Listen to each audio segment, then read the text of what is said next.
Welcome to Just a Social Worker Podcast, where we seek to celebrate social workers. With host Lori Eldred, a licensed clinical social worker in Michigan. In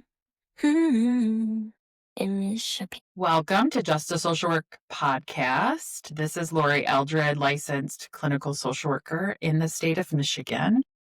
And today I have a lovely guest, Liz Sweetbrass, who's going to come talk to us about our kind of ongoing series of being politically active in social work, making social work radical, decolonizing social work. And so I'm super excited for this conversation. But first, I want to introduce Liz. She is currently a solo clinician and owner of Centered Self Mental Health Services in Grand Rapids, Michigan. She's been practicing as a clinical social worker, providing individual mental health therapy since 2021. She works primarily with those in the LGBTQI plus community, other mental health professionals, which, as a side note, super needed for lots of us.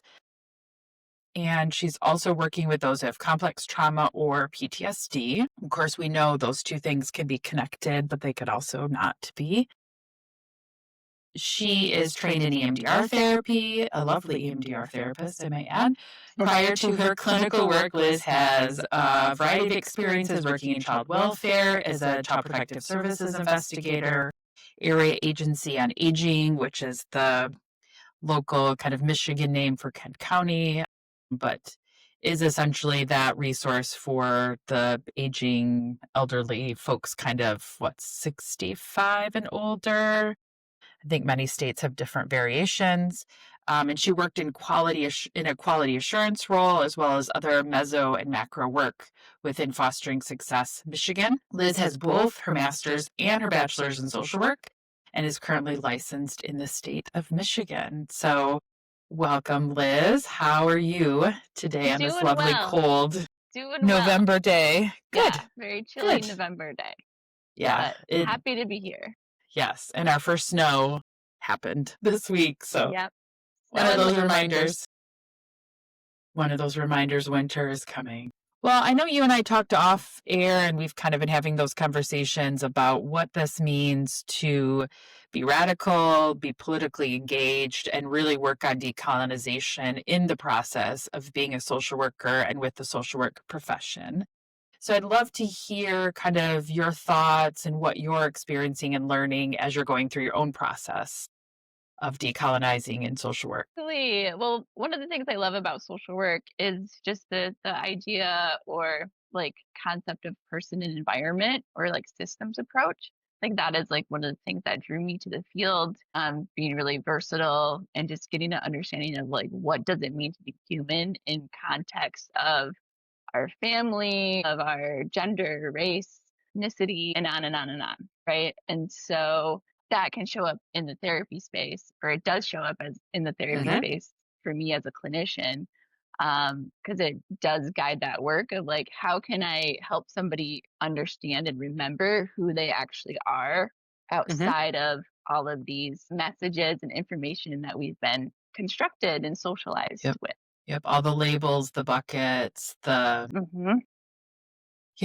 roles we get assigned inadvertently, mostly inadvertently. I don't think lots of us sign up to be boxed into a particular gender, sexuality, race, ethnicity, language, right? We are in a circumstance, born in a particular place and time, not of our choosing. Yep, not of our choosing. Yeah. So kind of tell me some more about just what else has been going on with this decolonization. I think I'm hearing a lot of this discussion when I'm online, reading different things about how the social work field is kind of starting to reckon and grapple with our earlier history, our complicity in a lot of different events within our U.S. history, right? We look at the orphan trains. We look at what happened with Indigenous groups and communities. We look at our involvement in in World War II and some things happening that social workers were doing, civil rights. I mean, kind of on and on and on. So I'm curious about how you define that, what that means to you, and kind of your own process. Yeah, I think a lot of times, like the therapy space, or at least like in my experiences before I became a clinician, is this understanding of like therapist knows best, or like somehow like therapist is the expert and then we have to like blindly follow them, or like, oh my gosh, please help save me from the treacherous soul that I am, right? Fix all my problems. Yeah, Yep. fix all my problems, make it go away. And I think just that narrative in of itself, it does a lot of people disservice and can often perpetuate that, like, here I am above you as a clinician, as a therapist, as a social worker, and I'm prescribing you a way to exist. Yep. Right. Yep. And so that's not my approach at all. Mhm. Right, because I really go in of like, who is this person? How can I understand them in a way to put a mirror up and be like, hey, who are you outside of all of these things of like who you had to be, or like who the world told you that you needed to be to meet that moment?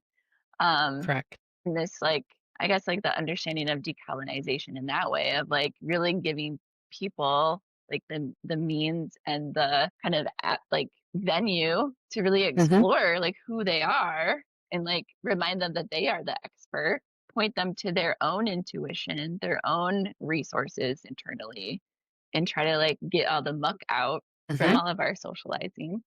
Yep. Yep. And it really can lead to really beautiful, intense moments. Just like being a witness and like kind of stepping out of the way and allowing people to really, again, get in touch with their like roots, essentially. Yeah. Yeah.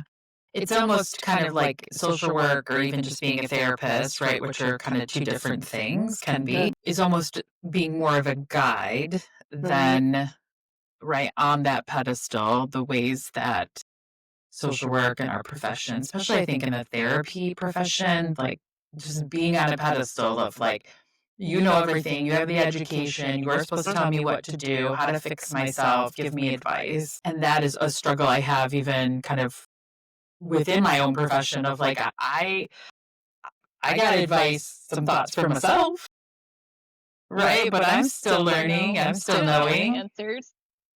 Right. And let's work on this together. So it's more of a co-equal relationship than a relationship that's got that, kind of power over. Like, I'm the expert. I'm going to tell you what to do, and then you're going to magically be better. And it doesn't happen. Yeah, I think that's like one part of decolonization, that addressing those power dynamics, right? And like, yes, it's inherent, and also we're both humans in the room, you know, and just trying to get to a different spot. Yeah. Yeah, absolutely.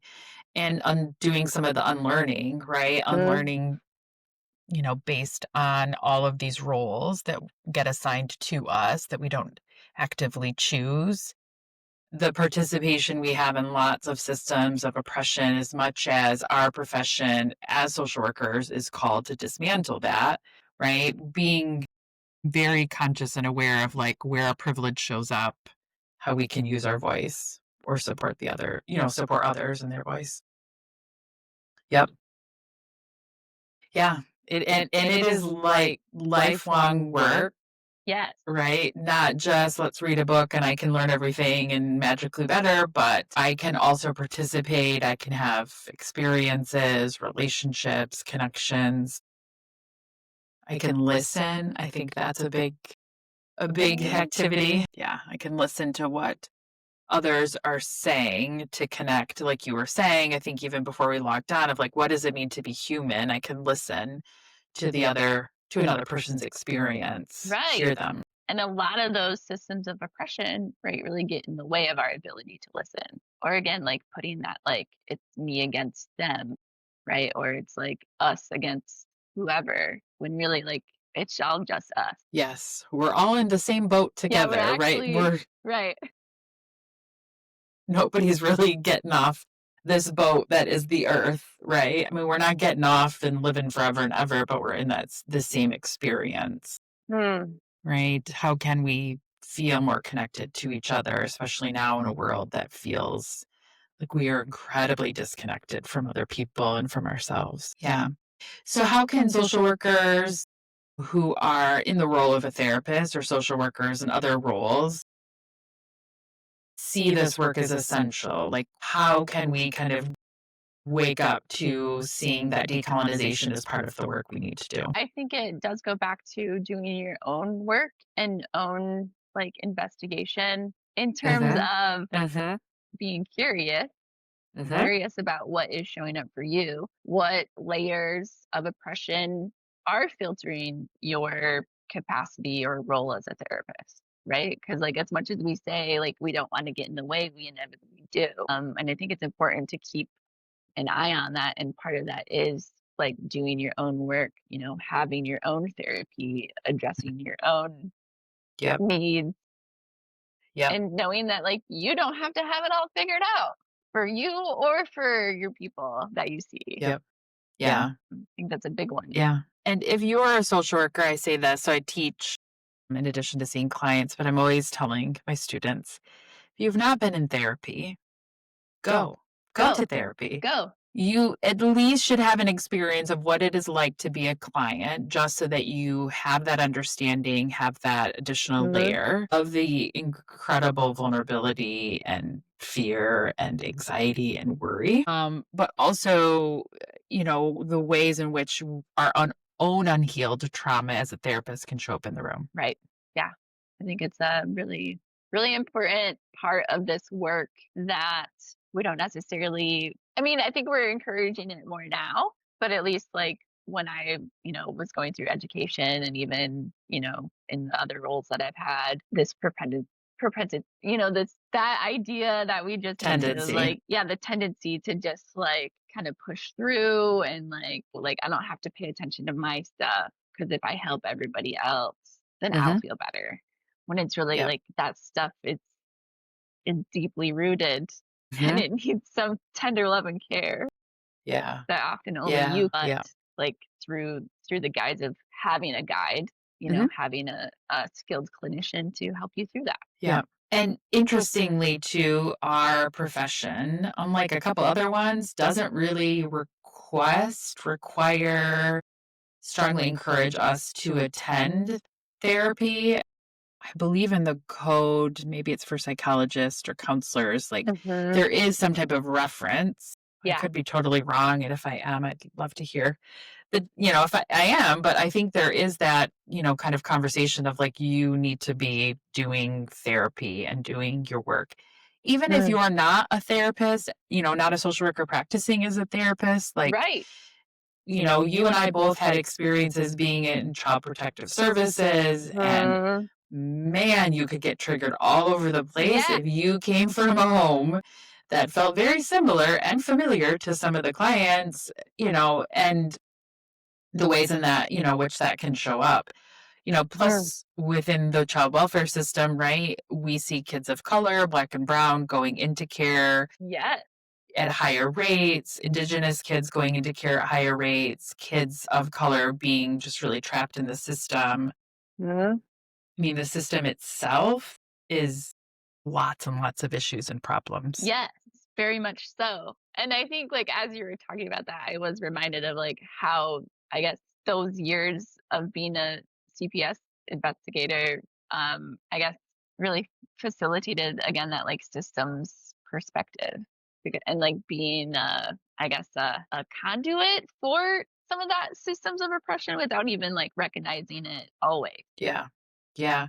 Because when you're CPS, you're a state actor, essentially, kind of coming into families based on reports, right, that could be very legitimate, but also could be non-custodial or somebody else calling in because they're, upset with a family. And we're making very subjective decisions, right? I don't recall getting a tremendous amount of training in terms of like what is defined as a healthy family system, like healthy parenting, any of that type of stuff. It was kind of like, this is how you do your job. there's a, here's the complaint, you do the investigation, preponderance of evidence, but like, what are the standards we're using to make these decisions? And they typically are coming from a white, middle class, intact family standard. We were always told you can't kind of punish families for poverty, but I have to think families got punished because a large chunk of families getting referrals were folks, struggling and in poverty. I remember, I had one case drove me crazy, was a mom getting referral in the middle of August that her hot water heater went out. I'm like, it's August. Who needs Nobody's, hot water? nobody this really, right? No. And also, like, she was like, yeah, it went out because it broke and I got it fixed. And she could show me. And it's just like the use of resources where that was just like really taxing. really taxing and not really, that is not where we should have been spending our time, because my hot water heater's gone at my house. And it's like, to think, somebody would call, but I also have privilege, right? And knowing and being able to see that. Yeah. Yeah. And I bet you have cases like that too. You look back and you're like, oh my gosh. Stick out. Like, are you for real? I'm here. Doing right, what? Right. Or just like, it's kind of like, going back over and over to families and the victimization just by us showing up, right? The terror, Yes. the anxiety, the worry that like my kids are going to be taken from me based on these arbitrary white family standards that are not applicable to my family for a lot of different reasons. Right. Not for an abuse or neglect reason, but families just look different. It's okay. Yeah. Yeah. Do you have examples kind of or thoughts about how some of this decolonization, deconstructing, I know we talked about the therapy, getting in therapy, and of course, making sure that you have a therapist that has this unique framework. I think you're obviously working on that and providing that as a framework and context. What else could, this deconstructing and colonization look like? Like, what are some things that could be helpful? Yeah. It's a good question. Some things that could be helpful. Well, again, like, I know, like, referencing that power dynamic inherently, but also, I guess, like, relinquishing your, I guess, power or like perceived power or your privilege, right? That like you somehow know better than somebody in front of you. And really confronting that. I'm trying to think the other considerations. My thoughts escaped me a little bit with the decolonization, but just like other aspects of, I think one of them too is like remembering your own inherent wisdom, right? Because a lot of times, like in our capitalistic society, where like we're just produced and structured to go to school, get good grades, so we can work a full-time job and get the money to buy the things, and like no room for emotions, love, tenderness, rest. And so then we're just like overworking this, like, right side of the brain. I think it is. I can't remember which is which, but like that part of the brain that's like really logical, intellectual. Like we're so smart and we pick up on all these patterns. So anyway, the part of that decolonization is like returning to your own inherent wisdom, right? Like you have a nervous system that's trying to communicate with you. You have intuition. And I think a lot of that, like in indigenous cultures, right, is that like that was like really stripped away. Like all of that, kind of being a collective, being in community, really like leaning into your intuition and like, I guess, like your spiritual nature. Yeah. So I think that is one way to decolonize, is just like kind of consider what would it be like if I did have a different understanding of this physical body in this time and space. What does it mean to be a human being and in relationship with our other human beings? Yeah. Yeah. I think you bring up the point too of like our kind of this rooted, where are we rooted at, right? I think I'd heard a podcast not so long ago that really just still sticks with me of, so, we live in this white culture dominated community, society, all these standards and ideals. And so much of white culture is disconnected from their roots. right? Yes. Yeah. And how do we get reconnected with who we are, with where we come from, with how we see ourselves in the world, right? Understanding we come with privilege, this white kind of, narrative, this white culture narrative, but like, I think that just that idea of, yeah, when you think about what it is to be white, a white social worker, and just we don't have, I mean, some of us have tremendous privilege and we can kind of know, but do we feel connected? Right. Right? Do we have that sense of community? Do we have a sense of a greater purpose? Or, um, yeah, the word's kind of escaping me. I think it's just in my own awareness. I mean, I feel like I'm at the beginning stages of some of this, but yeah, I just remember that conversation and probably not capturing that right. Sure. But yeah, I mean, you think of indigenous cultures and they have these beautiful, rich traditions, practices, sense of responsibility towards the earth and other people. Yeah. And I know just white folks have lost so much of that Yeah. in pursuit of wealth and greed and capitalism and feeling good about ourselves and conquest and obtaining more and more. That kind of like Yeah. nothing's good enough, so we need to Nope. acquire more and more. When Yeah. actually, like, we are good enough just exactly as we're born, created. Like, Yep. we are enough. And Yep. like, what would happen if we all really believed that fully? Yeah. Yeah. Because it's a feeling of emptiness that never gets filled, right? As much as, our capitalist society is always consume, consume, consume. Mhm. No matter how much we consume, it just doesn't feel any better. It's not meeting that hunger. No. Yeah. And do you think that, kind of getting engaged politically, going to protests is one way, or does that also look like supporting mutual aid networks? Yeah, I think that it can look like a lot of different ways. And I think like something that especially in the times that we're in, there are a lot of social workers, right? Again, wear many hats and might have small children or like other responsibilities that maybe prohibit them from really gaining access to those like frontline active spaces. And so it's really considering of like, what can I do within my control or within my spaces that can still move energy toward or away from these systems of oppression. Yeah, and it can be really varied, right? It can, and that's always tricky when you have young kids at home or just kids in general, right? Like your schedule and time is limited. And so locally, is there at least maybe something that could be done, whether that's giving financially, whether that's Yeah. sharing on social media, having Yeah. conversation, Mhm.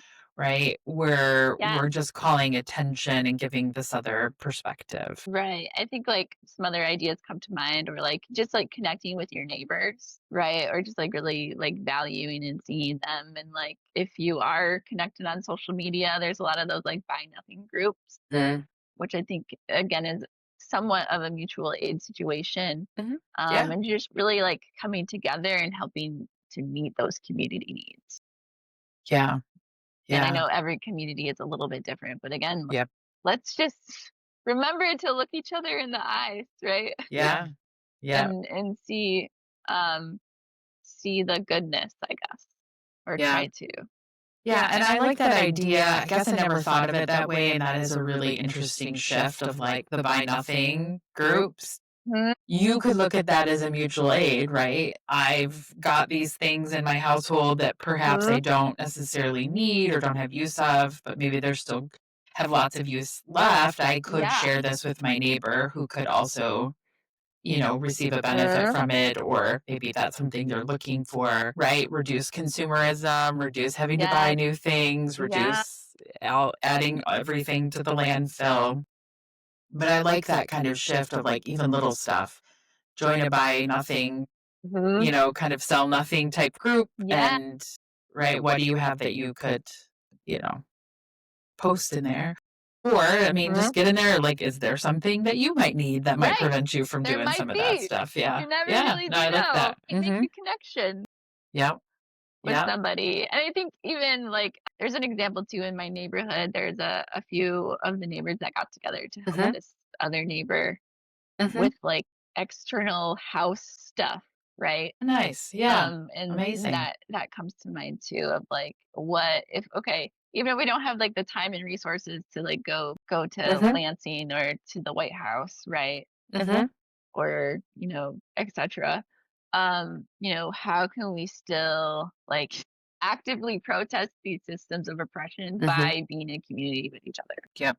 Yeah, because your neighbor, if you can't get out there and put up a shingle, or I know I can't do that, or, Right. put some siding up, right? Yeah. I could bring some food over to make sure people who are Absolutely. working on it are fed, Yeah. right? Or I can have a kiddo come over, or kind of go Mhm. over there and keep an eye on them, right? Keep them entertained so that folks have a little bit more space. Yeah. I like that. I think sometimes we do think like, what's the big thing? And Yeah. it's such a factor of like being an influencer and being this and just being so well known. And it's like, is that the goal? Like, I just want to be well known, or do you want, Right. to be in community? Right. Yeah. Good. Good. What would you like people? I know we don't have tremendous time left, but what would you like people to take away from this conversation? Yeah. That's a really good question. I need to be reminded. Let's see. That's right. I remember now for my own self. Just like expanding what you're understanding of like what it means to participate in political activism. Because I think again that can kind of fit into, oh, I'm not doing enough, right? I gotta be doing more and more and more. When in the reality is like, what can you do from your position in the world? And sometimes it might actually just be rest, as counterproductive as that sounds, but that can actually be quite restorative Yep. to give you fuel Yeah. to do other things. Yep. It can help with a good nervous system reset if you're Yes. dysregulated. Yep. Can just give you some space. It can open things up, have you feeling expansive, right? Sometimes just taking a nap really can shift a perspective, Yep. right?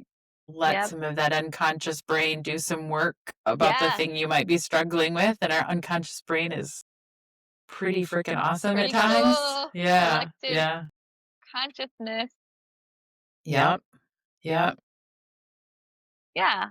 So just expanding your understanding, I think, would be Yeah. the main takeaway. Yep. And I probably will add to, just based on what we've talked about, is we can do these little things, right? Absolutely. It isn't this, I have to write this book that's a New York Times bestseller, or I have to, be on all the platforms and the podcasts. And it's like, it could just be looking your neighbor in the eye, saying hello. It could Right. be introducing yourself to your neighbor. It could be, right? Supporting in our area, we've got the Grand Rapids Mutual Aid Network, can be supporting, even if it's like I can give $5, I'll skip my Starbucks latte this Right. week, and I Yep. can give that, to my mutual aid, or I can buy, I've got a little extra money, I can buy food, especially now. Fortunately, the last thing I read, Michigan is providing SNAP benefits, food benefits to individuals who need those. That's not always the case in every state, and there's a lot of legal kind of back and forth, and the government and state governments being in the court system, but like even just providing some food for neighbors, being, as a social worker, we've got great knowledge of resources. So many little ways that we can kind of connect with other people. Absolutely. Any good resources? I could put those absolutely in the show notes. I will also link in the show notes to ways to get connected with you if they want to kind of learn more about your work and what you're doing. Absolutely. But good resources that maybe people could start to look at. Yeah. I'm trying to think. I mean, I know there is a book. I think it's literally called Decolonizing Therapy. Yep, there is. Which I can't. It's a thick one. So there's that, or just like, I don't know, expand your horizon on different, like if you listen to podcasts, right? There's a lot of, I mean, clearly maybe the people listening to this do listen to podcasts. So, yeah, just expanding, like understanding in that way. So, or like the other things that come to, I don't know. It's hard to So say what? for sure. Yeah, what is it seeking out different communities' perspectives, right? Reading a book is great. It's a Sure. start, but shouldn't be where you stop, right? You can look in terms of local, right? Meetups or local ways that you can connect with other people, maybe in a different community. Or even I think, like you said, the resource is what if over the next week or two you got to know who lived next door to you. Absolutely. I think also having a like social workers, right? If you are a clinician or work in child welfare or wherever you are, finding like a good peer or Mhm. like a cohort Mhm. where you can really like kind of like wrestle with some of these things or like how am I Yeah. showing up here or like what Yeah. just again to be in community in that type of way. Yeah. Yeah. And I know in Michigan, there is, I think, one of the regions on the other side of the states doing a decolonizing book club. I can put that in the show notes. That's another kind of way putting in information on mutual aid networks, obviously listening to this podcast, look at kind of who's doing work in this area. There are some kind of lovely folks that I've follow on like mostly on LinkedIn because I don't know that they're necessarily on Instagram that they're doing some. I think Shar Yarwood or Yearwood is doing some, and Simon Cohen, he has a podcast, is doing some of that, right?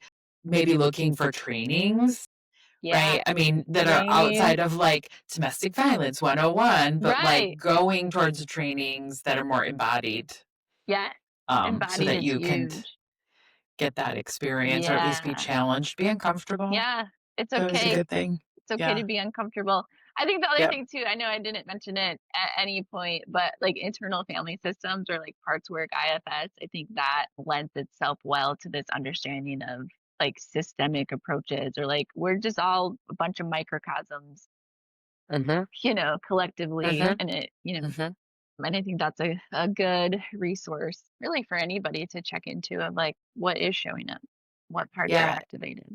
And even with an IFS, I know that there's subgroups, and this is, I think I've seen in some of the emails I've gotten, like a subgroup of really deconstructing, working on all of your implicit bias, kind of internalized misogyny, Yep. homophobia, classism, um, just all of that racism. That's all Yeah. just the waters we're swimming in, the implicit messages we're taking in very unconsciously. Most of us wouldn't consciously say, hey, I'd like to believe this, right? All of those societal beliefs that get stuck in our brain.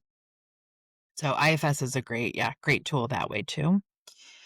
Um, as we wrap, Yeah. any final thoughts that you want to leave with the audience? I guess speaking to that, like, I guess, like, my own position and privilege, or just like I owe it, or I find myself often reflecting on what an honor and privilege it is to, I guess, be a human who happens to be a social worker and who happens to be a clinician. Because it really is like just, I think, a unique slice of the Mhm. world Yeah. and the understanding of what it means to be human. Yeah. And so if that resonates with anybody, then just a reminder to keep doing what you're doing or Yeah. don't. Yeah. Maybe Keep you gotta showing up. pivot a little Yeah. bit. Keep doing the work. I think adding to that, also knowing that like most of the folks in the social work profession look like us, white females, right? And we really, out of anybody, should be doing that hard work, right? Yeah. This, Deconstructing your own. yes, your own, kind of identities. And also, right, knowing that like that this is become a white culture, white person Yeah. struggle problem that we really need to do work on that and Yeah. do the heavy lifting. Absolutely. Yes. Well, again, as always, it was very lovely to talk to you. Yes. And having this conversation, I know this is not a one and done conversation, right? This is going to be an ongoing conversation. And I hope to have more folks talking about this because this is a way we make our profession better. We take care of ourselves. We become truly those professionals who are dismantling systems of oppression as encouraged in our code of ethics. So it only hopefully will get better as we do the harder work. Yep. All right. Thank Well, thanks for you. having me. Yeah. Yeah, great to talk to you, and I will talk to you again soon. All right. Sounds good. Yeah, bye. Yeah. Thank you for listening to Just a Social Worker podcast with your host, Lori Eldred, LMSW-C. All information in this show is not a substitute for therapy and is only intended for entertainment only. Should you need help, please reach out to 988 or your local mental health resource.